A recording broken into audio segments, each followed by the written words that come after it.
Santa cruise del एस्लोटे का area एक square kilometre का 100वां हिस्सा है, जहां 816 लोग एक साथ अपना पूरा जीवन बिता देते हैं। आइलैंड इतना भरा हुआ है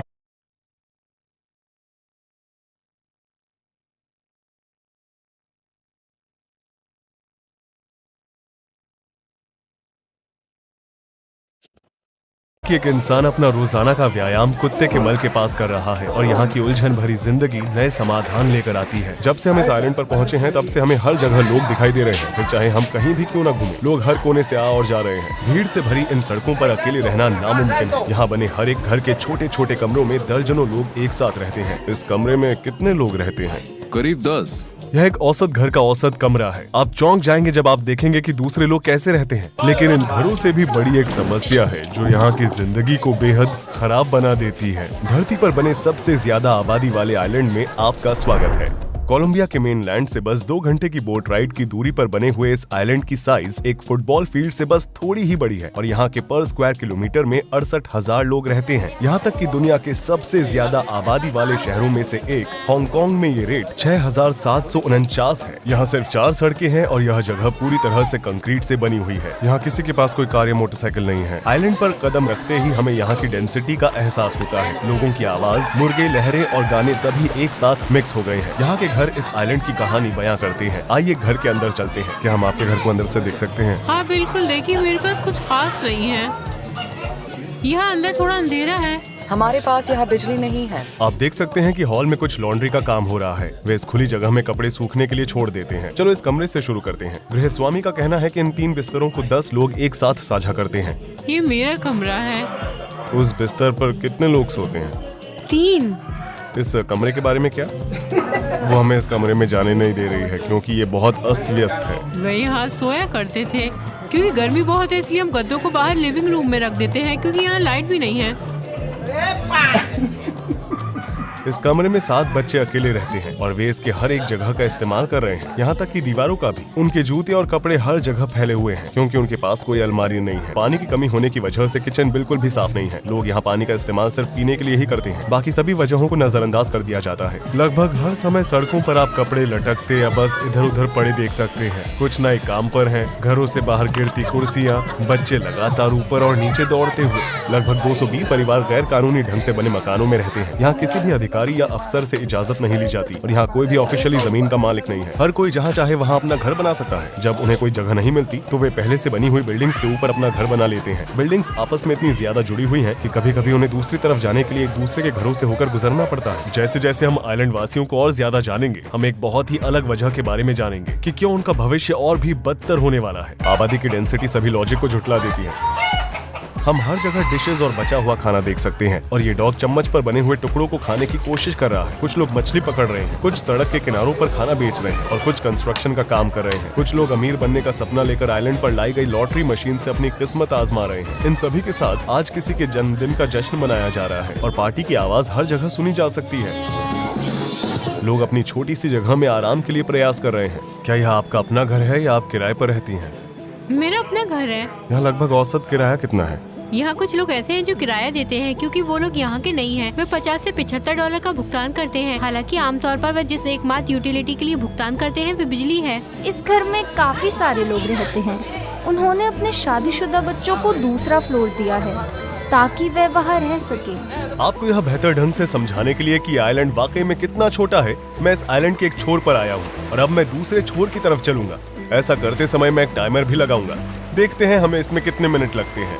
हम भूल भुलैया जैसी पतली गलियों के बीच अपना रास्ता ढूंढने की कोशिश कर रहे हैं। यहाँ प्राइवेसी मिलना नामुमकिन है क्योंकि हमारा हर कदम किसी की जिंदगी के बीच से गुजर रहा है। इस आइलैंड पर बच्चे सबसे ज्यादा हैं। इन बच्चों के इमेजिनेशन में 4-5 कदमों की जगह भी एक बड़े प्लेग्राउंड जितनी है। आइलैंड में एक स्कूल है, एक चर्च है, एक क्लिनिक है, एक होटल है, एक रेस्टोरेंट है और 3 मार्केट है। 200 साल पहले ये सड़कें, ये अव्यवस्था, कूड़ा कचरा, मच्छर और लोग यहाँ नहीं हुआ करते थे। एक लेजेंड के मुताबिक कुछ फिशरमैन ने इस आइलैंड की खोज की और जब लौटने में बहुत देर हो गई तो उन्होंने रात यहाँ बिताई। यहाँ उन्हें बिना किसी मच्छरों और परेशानी खाने की बहुत अच्छी नींद आई और इसलिए उन्होंने अपने परिवार के साथ यहीं बसने का फैसला किया। बाद में इसे कोरल रॉक्स, सी शेल्स और कचरे को साल दर साल दबाकर आर्टिफिशियली बढ़ाया गया। 2 मिनट से भी कम समय लगा। हमारी मुलाकात 94 साल की एक महिला से हुई जिन्होंने यहाँ सब कुछ देखा है। उनका जन्म इसी आइलैंड पे हुआ था। वो कह रही हैं कि वो इस आइलैंड को छोड़कर कभी गई ही नहीं। यहाँ सबसे पहले बारू क्षेत्र से फिशरमैन आए थे और उन्होंने इस टापू का विस्तार करना शुरू किया और 100 साल में यह टापू कुछ इस तरह दिखाई देने लगा। उस समय में न तो मोटर हुआ करती थी और न ही कुछ और, बस चप्पुओं वाली छोटी डोंगी हुआ करती थी।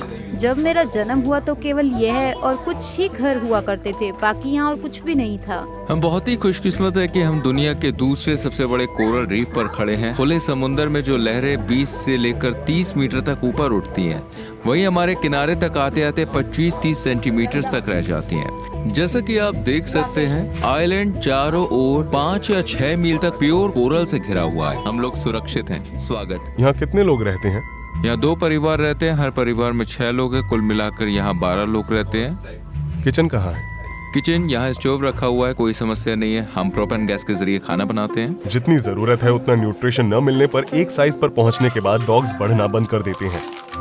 यहाँ जीवन हर किसी के लिए बहुत सीमित है। यहाँ हम उस नर्स से भी मिले जिसने लगभग सभी लोगों को स्वस्थ रूप से दुनिया में आने में मदद की। मैं 40 साल से बच्चों की डिलीवरी का काम कर रही हूँ। कितने बच्चे? मैं गिनना छोड़ चुकी हूँ। इस इलाके में रह रहे ज्यादातर नौजवान इन्हीं हाथों से गुजरे हैं। ज्यादातर की डिलीवरी मैंने की है और अब मैं उनके बच्चों की डिलीवरी कर रही हूँ और मुझसे आज तक किसी भी बच्चे की मौत नहीं हुई। उल्टी, तेज बुखार या दस्त होने पर बच्चे मेरे पास आते हैं और मैं उन्हें बताती हूँ कि उन्हें क्या करना चाहिए और कौन सी दवाई लेनी चाहिए। आइलैंड पर मॉडर्न हेल्थ केयर सर्विस न होने की वजह से इमरजेंसी सिचुएशन के लिए खतरा काफी बड़ा है। लेकिन जैसा कि आप वीडियो के अंत तक समझ जाएंगे, उनकी असली समस्या बहुत ज्यादा महत्वपूर्ण है। वैसे स्थानीय लोगों के अनुसार आइलैंड पर जीने की औसत दर 85 से 90 वर्ष है। मेरी बहन की मौत 103 साल की उम्र में हुई थी। लोग अपनी जान गंवाने के बाद ही इस जगह से दूर जा पाते हैं, क्योंकि इस आइलैंड पर कोई कब्रिस्तान नहीं है जहां लोग अपनों को दफना सके, क्योंकि उनके पास गड्ढा खोदने के लिए कोई जमीन ही नहीं बची है। चौक के चारों ओर लाशों को घुमाकर एक सेरेमनी की जाती है। उसके बाद उन्हें एक नाव में बैठाकर मेनलैंड पर ले जाया जाता है और वहाँ दफनाया जाता है। यहाँ लड़कियों की शादी करने या बच्चा पैदा करने की औसतन उम्र क्या है? आमतौर पर लड़कियों की उम्र लगभग 16 साल की होती है जब वे अपने बच्चे को जन्म देती हैं। इन सब से हमें पता चलता है कि आइलैंड की आबादी बहुत तेजी से बढ़ रही है। आमतौर पर लोगों के कितने बच्चे होते हैं? 2 से 5। यहाँ के परिवार पुराने तौर तरीकों से अपनी जिंदगी बिताते हैं। ज्यादातर कपल्स बिना शादी के यहाँ एक साथ रह रहे हैं। इसके अलावा लोगों के लिए यहाँ एक से ज्यादा पार्टनर के साथ बच्चे पैदा करना कोई बड़ी बात नहीं है, बल्कि ये यहाँ के लोगों की जिंदगी का हिस्सा है। क्या वो शादीशुदा है? मेरा पति है, लेकिन मैं शादीशुदा नहीं हूँ। मेरा मतलब है कि मैं आजाद हूँ। इसके अलावा लोग अपनी पर्सनल स्पेस की परवाह नहीं करते और हमेशा मजाक करते रहते हैं। इस आइलैंड की सबसे बड़ी समस्याओं में से एक है कचरा। इनमें से कुछ को समुद्र में फेंक दिया जाएगा, कुछ को मेनलैंड पर भेज दिया जाएगा, लेकिन आप जहाँ भी जाएं वहाँ इसकी बदबू और मच्छरों को महसूस कर सकते हैं। ये शूट कर रहा है। ज्यादातर कचरे को समुद्र में फेंक दिया जाता है। बिना सोचे समझे लोग अपने सारे कचरे को पानी में फेंक देते हैं, जिसे वे अपना डंपिंग ग्राउंड की तरह देखते हैं। प्लास्टिक, कांच और धातु के टुकड़े। लेकिन इसके बाद आप जो देखेंगे वो देखकर आपको और भी अजीब लगेगा। अविश्वसनीय रूप से समुद्र के तल पर एक शौचालय भी है। इस प्रदूषण में तैरते केकड़े निवासियों के लिए कुछ महत्वपूर्ण खाने के स्रोत हैं और इन टूटे हुए पिंजरों का उपयोग इन जीवों का शिकार करने के लिए किया गया था। आप कुछ प्लास्टिक बैग समुद्र में देख सकते हैं। लोग मछली पकड़ रहे हैं और ये महिलाएं अपने कपड़े धो रही हैं। यहाँ जीवन अव्यवस्थित है। यहाँ बिजली और पीने का पानी मिलना काफी हद तक मौसम पर निर्भर करता है। यहाँ सोलर पैनल्स लगे हुए हैं। इस तरह वे आइलैंड पर बिजली बनाते हैं। हमारे पास 380 सोलर पैनल्स और 180 बैटरीज है, जिससे हमें हर चीज के लिए एनर्जी मिलती है। जिस दिन धूप खिली हुई होती है उस दिन दोपहर 12 बजे से लेकर शाम 5 बजे तक बिजली दी जाती है। क्या कुछ ऐसा है जो वो इस आइलैंड के बारे में बदलना चाहती हैं? बिजली के बारे में कुछ करना चाहेगी। आज हमें बिजली के बिना 4 दिन हो गए हैं। सारी ड्रिंक्स गर्म है। आप यहाँ टमाटर और मिर्च को देख सकते हैं। क्योंकि यहाँ बिजली की कमी है इसलिए ये ज्यादा ताज़ा नहीं है। ये पावर जनरेटर काम कर रहे हैं। लोगों को जिस भी चीज की जरूरत होती है वो सब कुछ यहाँ के 3 मार्केट्स में मौजूद है। यहाँ तक कि दवाइयाँ भी। यह आइलैंड का ट्रेडिंग सेंटर है। यहाँ एक और दुकान है आप कुछ टी शर्ट्स या शॉर्ट्स खरीद सकते हैं। यहाँ हवा बहुत ज्यादा है। हवा द्वारा लाया गया नमक हमारे उपकरणों को बहुत ज्यादा नुकसान पहुँचाता है। यहाँ सबसे ज्यादा स्ट्रगल पीने के पानी के लिए करनी पड़ती है, क्योंकि यहाँ नल का पानी नहीं आता। जैसा कि आप देख सकते हैं, वे इन पाइप से बारिश का पानी इकट्ठा करते हैं। पानी की एक भी बूंद को वेस्ट नहीं किया जाता। पीने का पानी हमें बहुत परेशानी होती है। वहाँ हेल्थ सेंटर के नीचे हमारे पास एक कम्युनिटी टैंक है, जिसे हम आइलैंड के लंग्स भी कहते हैं। जिस दिन यहाँ बारिश होती है उस दिन हर कोई खुशी से पार्टी करता है। यहाँ हमें सूखा पड़ने से डर लगता है। यहाँ थोड़ी सी बारिश होने में भी 7 से 8 महीने लग जाते हैं। हम उस कीमती पानी को स्टोर करते हैं और फिर हम इसे सभी परिवारों में बांट देते हैं। नेवी हमारी समस्या को समझती है। उन्होंने मेयर के ऑफिस को अपनी शिप्स का यूज करने दिया ताकि वे हमारे लिए पानी ला सके। अभी हमारे पास थोड़ा पानी है, बारिश की वजह से टैंक भरे हुए हैं। इसके अलावा आइलैंड पर कोई सीवेज सिस्टम नहीं है। भले ही बारिश का आना एक गुड न्यूज हो, क्योंकि इससे पीने का पानी मिलता है, लेकिन यही बारिश लोगों की जिंदगियों को अस्त व्यस्त कर देती है, क्योंकि आइलैंड का ज्यादातर हिस्सा सॉलिड नहीं है। इसलिए तूफान या भारी बारिश की वजह से घरों और सड़कों में बाढ़ आ जाती है। इस आइलैंड के बारे में उन्हें क्या पसंद नहीं है? एक चीज जो मुझे इस आइलैंड के बारे में पसंद नहीं है वो है बरसात का मौसम। जब बारिश होती है तो लहरें उठने लगती है। सभी सड़कें समुद्र के पानी से भर जाती हैं। ज्यादातर ऐसा सितंबर और अक्टूबर के महीनों में होता है। अगर इन घरों में ये ऊंचे फ्लोर्स नहीं होते तो बारिश का पानी कमरों में घुस सकता था। हम सेंटा क्रूज डेल इसलोटे के बीचों बीच है। यह आइलैंड पर मौजूद एक लौता मॉन्यूमेंट है, जिसे ला पेट्रोना कहा जाता है। मॉन्यूमेंट्स हमें तूफानों से बचाता है। हम इस बस्ती के छोटे से चर्च के अंदर है। इसे देखकर लग रहा है जैसे इसे रिपेयरिंग की जरूरत है। क्या आप प्रीस्ट हैं? मैं लीडर हूँ। इस आइलैंड पर कई सारे छोटे छोटे बच्चे हैं। उनका फ्यूचर कैसा होगा? हाई स्कूल के बाद वो आगे की पढ़ाई नहीं कर पाते, क्योंकि मेनलैंड आने के साधन उनके माँ बाप के पास नहीं होते। इस आइलैंड पर कुल 240 स्टूडेंट्स और 12 टीचर्स हैं। आइलैंड के एकमात्र स्कूल में आपका स्वागत है। ये ग्रेड 1 बच्चों की क्लास है, क्योंकि आसपास वाले आइलैंड्स पर कोई स्कूल नहीं है, इसलिए वहाँ के स्टूडेंट्स भी यही पढ़ने आते हैं, और वो भी एक बोट में। यहाँ के हर नौजवान को फुटबॉल खेलना पसंद है, यहाँ तक कि लड़कियों को भी। तुम बड़े होकर क्या बनना चाहते हो? Soccer player. तुम किस टीम के लिए खेलना चाहते हो? Madrid team. Paris team. Argentina में।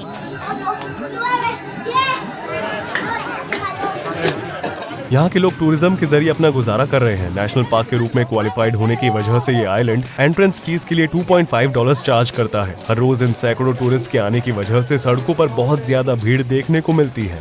हमारे लिए टूरिस्ट ईश्वर का वरदान है। वे डायरेक्टली या इनडायरेक्टली हमारे लिए एम्प्लॉयमेंट का साधन है। जैसे कि मैं एक बारटेंडर हूँ। यहाँ लोगों की औसतन सैलरी या प्रॉफिट क्या है? ये बहुत हद तक मौसम पर निर्भर करता है। एक आदमी है जो ड्राइविंग करता है, अगर वह लकी है तो हर दिन लगभग $30 तक कमा सकता है। अगर टूरिस्ट कम है तो सिर्फ $15 तक कमा पाता है। टूरिज्म सीजन के आधार पर एक बारटेंडर खर्चों और वर्कर्स को भुगतान करने के बाद हर दिन लगभग $50 तक कमा सकता है। यहाँ आने वाले टूरिस्ट्स के लिए एक एक्वेरियम बनाया गया है, जहाँ लोकल्स बहुत ही लिमिटेड स्पेस में मछलियाँ, समुद्री कछुए और यहाँ तक कि शार्क भी रखते हैं। ये जगह टूरिस्ट्स को इन जानवरों के साथ तैरने के लिए मशहूर है, जो यहाँ की लोकल इकोनॉमी में बहुत बड़ा योगदान देती है। मछली पकड़ना भी बहुत जरूरी है, लेकिन लोग असल में इस बात पर ध्यान नहीं देते कि एनवायरनमेंट उन्हें कितना कुछ देता है। समुद्र में हो रहे प्रदूषण और ज्यादा फिशिंग करने की वजह से आइलैंड पर रह रहे लोगों को अब मछलियों को इम्पोर्ट करना पड़ रहा है। जब आप मछली पकड़ने जाते हैं तो आप उतनी मात्रा में मछलियाँ नहीं पकड़ पाते। कहने का मतलब ये है कि अभी रेस्टोरेंट में मछली को मेनलैंड से लाया जाए। जो लोग मुर्गों को खाना खिलाते हैं वे मुर्गों की लड़ाई का शौक भी रखते हैं। हर शनिवार को यहाँ के लोकल्स ऐसी चीजों पर अपने पैसों को दांव पर लगाते हैं और मौज मस्ती करते हैं। यह सेंटा क्रूज डेल इसलोटे का इकलौता हॉस्टल है। यहाँ आने वाले टूरिस्ट्स के लिए एक शांति भरा माहौल बनाया गया है। यह भीड़ भी एक शांति की जगह है। इतनी भीड़ होने के बावजूद आइलैंड पर न तो सिक्योरिटी के लिए कोई पुलिस ऑफिसर है और न ही कोई कानून, क्योंकि यहाँ हर कोई एक दूसरे को जानता है, इसलिए उन्हें इसकी जरूरत नहीं है। देखो, हम यहाँ को 800 लोग रहते हैं और हमारे पास कोई पुलिस नहीं है, इसीलिए आपको यहाँ चोरी, लूटपाट या कोई चाकू मारते हुए नहीं दिखेगा। हम यहाँ शांति से रहते हैं। यहाँ के बुजुर्ग ही हमारी पुलिस है। हम यहाँ सभी को सम्मान देते हैं। अगर कभी कोई झगड़ा, गलतफहमी या लड़ाई हो जाती है तो यहाँ के बुजुर्ग तय करते कि कौन सही है और फिर सलाह देते हैं। उसके बाद हम मन में बिना किसी कड़वाहट के सब कुछ भूलकर वापस पहले की तरह बन जाते हैं। क्या वो कहीं और जाना चाहते हैं? मैं अपनी पूरी जिंदगी इस आइलैंड पर ही बिताऊंगा। मैं यहीं जन्मा और पला बड़ा हूँ। मैं यहीं मरूंगा। शाम को निवासी ज्यादा एक्टिव होते हैं और हर जगह ज्यादा भीड़ भाड़ होती है, क्योंकि मौसम ठंडा हो जाता है।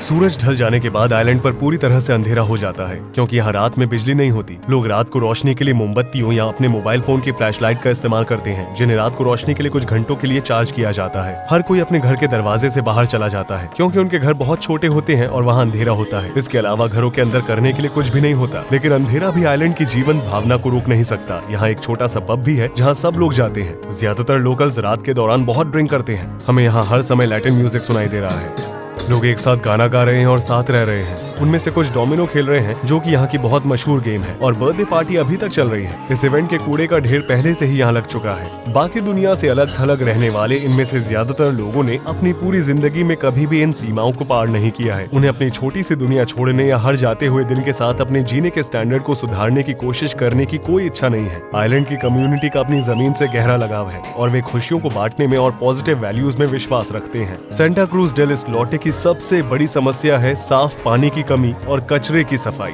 ये आइलैंड ज्यादा लोगों को जगह देने की हालत में नहीं है। तमाम परेशानियों के बावजूद लोग एक बड़े परिवार की तरह एक दूसरे से जुड़े हुए हैं और खुश हैं। इस डॉक्यूमेंट्री को देखने के लिए धन्यवाद। मेरे YouTube चैनल को सब्सक्राइब करना न भूलें। मिलते हैं अगले वीडियो में। रूही चेनेथ यहाँ पर था।